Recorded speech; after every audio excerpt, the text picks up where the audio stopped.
좋아요, 구독 부탁드려요.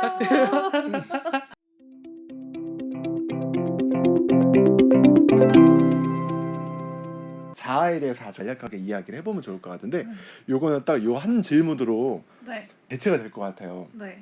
나는 어떤 사람인가, 이게 나는 어떤 사람인가라는 질문을 딱 들어봤을 때 어렵게 느껴지는 것 중에 하나가, 내가 인식하는 나는 되게 많거든요. 이 중에서 말을 한다라고 하는 거는 하나를 콕 집어서 이야기해야 되는 거잖아요. 근데 우리는 하나 콕 집어서 얘기하려고 하는데 이게 맞나? 이런 생각들이 들기 때문에 사실은 자기에 대해서 소개하는 게 그만큼 좀 어렵지 않을까 싶긴 한데. 차라리 회사 면접이면 그 사람이 원하는 자아만 꺼내주면 그렇죠. 되는데. 맞아요. 여기서 재밌는 거는 지금 각자가 우리가 나름대로 지금 이 순간에 느껴지는 자아라고 하는 나를 지금 얘기했잖아요. 네. 근데 그 의미는 그게 원활하게 이루어지지 않으면 나는 굉장히 힘들 수 있어라는 그런 의미이기도 해요. 아까 제가 그렇게 얘기했죠. 나는 심리 유형을 분석하고 사람들은 돕는 사람들이 되고 싶어. 그리고 그게 나야. 그럼 만약에 누군가가 제가 그걸 하지 못하게 방해한다거나 하면 제가 힘들 수 있다라고 하는 건데, 그 이유는 나를 원활하게 표현할 수 없는 상황이 이루어졌을 경우에는 굉장히 나라는 사람에 대한 존재감이 없어진다라고 느낄 수 있는 거죠. 소름 돋았어요. 왜요? 제가 얘기한 그 부분이 없으면 저는 안 될 것 같아요. 그런 역할을 앞으로도 할 수 없는 상황들만 계속 주어진다라고 상상을 해보면 할 수 없어요. 뭔가 나라는 존재가 없어지는 느낌. 저도 봐요. 저도 막 내일부터 내가 심리 유형을 공부할 수가 없고 분석하고 교육을 할 수가 없어요. 흰님하고 막 이거 하고 막 불지피고 그 상상을 해보면 너무 재밌을 것 같은데. 재밌겠다. 같이 매번 잡으러 저희 세 명이서 이렇게 불 하고 있고 카가님이 억지로 이렇게 불 지피는 모습 상상해 보면 그 상상해보면 파괴된 느낌이 아니에요. 그냥 차라리 매번 잡으러 가자. 차라리 이렇게 하는 흰님을 보고 저 친구는 왜 이렇게 할까? 어디가 아파서 그럴까? 뭐 이런 쪽으로 분석을 할 수 있는 여유가 있으면 좀 제 자아를 충전할 수 있을 것 같은데. 생각하면 생각할 틈을 안 주고 그냥 이거 불지피는 것만 하고 잡으러 다니고. 너무 힘들어요. 그냥. 바닷가 같은데 여행 가면 너무 힘들었던 이유 중에 하나가, 보통 대화를 안 하고 바다를 이렇게 즐기잖아요. 네. 뭐 바닷물 들어가서 물놀이하고 이게 네. 정말 재미없거든요. 이게. 차라리 바다를 바라보고 바다를 바라보면서 생각에 잠기는 게 더 행복해.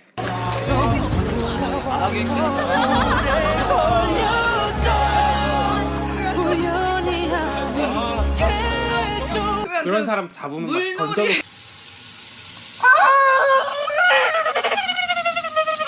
지루할 틈이 없이 계속 막 탐방탐방. 물수제비처럼 던져버리는 거. 근데 이런 자아라는 게 지난 시간에 때도 이야기했듯이 생각이라는 게 없으면 자아는 존재하지가 않아요. 그러니까 우리 세 명이 흰님과 다른 거는 생각하는 존재이기 때문에 흰님과 좀 다른 거. 그러니까 이 동물과 이 어떤 인간의 차이점은 흰님이 동물 동물 됐어. 동물 되고 싶어요. 아 그래요? 네. 맞춰줄 필요가 없네. 꿈꾸는 동물이 있어요? 사자요, 사자. 아프리카에서 나도 같이 살고 싶어요, 그 동물들이랑. 사자후 막 지르면. 어떤 동물들은 거울을 비친 자기 모습을 자기를 인지하지 못한다라고 그런 측면들을 좀 자아가 인재예요? 소리 비친 게 나요. 이제 그런 걸 봤을 때 거울에 비친 나를 내가 나라고 자각할 수 있으면 그게 어떻게 보면 자아가 발달된 정도라고 어느 정도 우리가 추측해 볼 수 있는 부분이 있는데, 나라는 사람 인식한다라고 하는 거는 나는 뭐 하는 사람, 나는 뭐 좋아하는 사람, 나는 이럴 때 불편한 사람, 뭔가 이렇게 나라는 사람은 정의를 내리잖아요. 이 정의를 내릴 수 있다라는 게 자아가 발달되었기 때문에 가능한 거거든요. 내가 나는 이런 사람이야라고 자각할 수 있는 어떤 형태. 얘기를 듣다 보니까 자아가 너무 강하면은 네. 안 좋게 들리는데요. 그러니까 자아가 그 가짜 자아, 진짜 자아 네. 그게 있잖아요. 네. 그거에 따라서 달라질 것 같기는 해요. 자아를 어떻게 바라보느냐. 그러니까 자아 자체가 발달하는 게 문제인 게 아니라 내가 어떤 자아에 더 가깝게 있는지 그거를 조금 더 깊이 들어가서 바라볼 필요는 있을 것 같아요. 맞아요. 그러니까 진짜 나의 자아가 있고 가짜 자아도 있거든요. 근데 진짜 자아는 나의 자연스러움으로부터 만들어지는 게 어떻게 보면 진짜 자아라면 가짜 자아는 흔히 딱 그거 있잖아요. 내가 열심히 대학교에서 공부하고 있는데 쟤 보니까 굉장히 막 되게 성공하고 막 좋은 직업 갖고 연봉 되게 많이 버는 거예요. 근데 어쩌면 저 스타일이 내 스타일이 아닐 수도 있는데 나도 저렇게 해서 저 친구가 가졌던 저런 직업을 가지면 나도 성공할까? 해서 어떻게 보면 나한테 어울리는지 어울리지 않는지도 생각해보지 않고 저 사람을 따라하기 시작해요. 나도 저 사람처럼 변호사가 될 거야. 이런 것도 하나의 어떤 가짜 자아거든요. 그래서 직업 때문에 가짜 자아가 네, 많이 직업, 발생하죠. 너는 뭘 좋아하니? 너한테 맞는 직업은 뭐인 것 같아? 라는 질문 물어보는 이유가 최대한 가짜 자아가 형성되는 것들을 막기 위해. 예방해주기 위해서예요. 근데 나한테 맞지 않는 일을 하게 되면 젊은 시절에는 모르잖아요. 그게 나한테 맞는 일인지 안 맞는 일인지 남들도 다 저렇게 힘들게 살고 있구나 이렇게 생각할 수밖에 없거든요. 그리고 거기에 계속 적응하다 보면 페르소나도 많이 만들어지고요. 가짜 자아도 만들어지는 거예요. 그거를 예방하기 위해서 너는 뭘 좋아하니? 뭐 할 때 가장 행복해? 라는 질문을 물어보는 게 바로 그걸 예방하기 위해서요. 나한테 자연스러운가 자연스럽지 않은가를 확인하지 않고 저런 어떤 허상의 무언가를 나하고 동일화 시켜버리면서 만들어버린 하나의 그것도 가짜 자아라고도 볼 수 있는 거죠. 친구 따라 강남을 가는 게 예, 가짜 그 자아. 말도 맞네요. 친구 따라 강남 간다. 근데 사실 내가 좋아하는 건 강남이 아닌 거죠. 부산이고 막 다른 그 비유가 되게 좋네요. 페르소나랑도 연관이 있을 수 있을까요? 가짜 자아?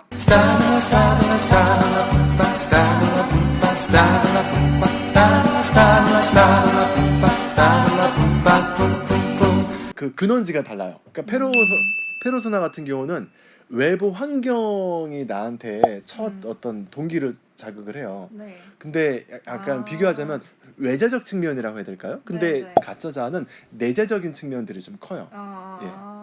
그러면 이런 것도 가짜 자아라고 볼 수 있어요? 제가 어떤 남자가 좋아서 저 남자를 유혹하고 싶은데 저 남자 앞에서는 약간 얌전하고 조신하고 여성스러운 척을 해야 될 것 같아요. 예. 그래서 제가 그렇게 하기 시작해요, 막. 그래서 그 남자를 유혹해서 사귀는데 성공했어요. 그럼 그 남자를 사귀는 내내 얌전하고 여성스럽고 조신한 그 이미지로 계속 산다면 그게 가짜 자아인 거예요. 맞아요. 그 얌전하고 조신한 척한다고 했잖아요. 네. 그 척하는 그거는 어디에서 배운 건가요? 그냥 내가 아는 얌전한. 그러니까 아마도 어쩌면 흰님이 무의식적으로 지금까지 삶의 경험에서 좀 커플이 잘 이루어지는 케이스를 본 거예요. 근데 여성들은 뭔가 조신하고 얌전하고 이렇게 했을 때 이상하게 성공률이 되게 많았어요.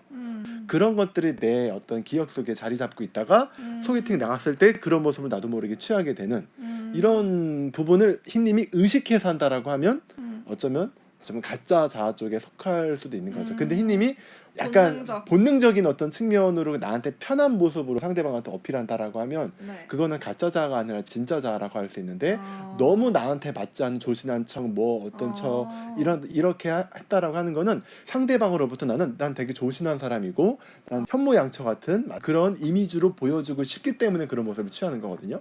그런 모습으로 보여져야지만 저 사람이 날 좋아할 것 같으니까 이건 하나의 어떤 가짜 자아가 아닐까.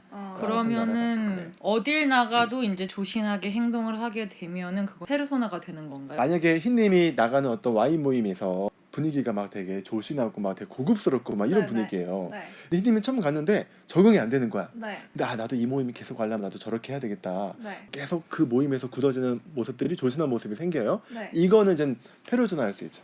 그러니까 사회적으로 나한테 하나의 이런 가면 같은 게 나갈 때 쓰게 근데 되는 그 모임을 벗어나면 나는 다시 원래 나로 돌아온다. 그럼 이게 페르소나. 맞아요. 페르소나는 환경에 따라 늘 달라. 그 환경이 먼저 외재적 조건을 그 흰님한테 준 거잖아요.